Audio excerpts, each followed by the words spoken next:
Pagkatapos, tutin isa. Ito yun. Ilalagay natin dito. Talaga kang magsangkuan.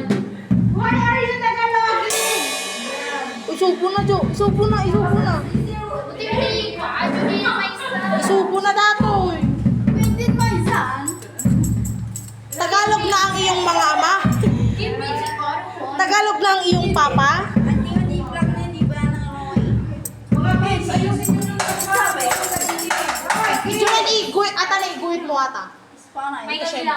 Ata haan, ata babasit, ata babasit.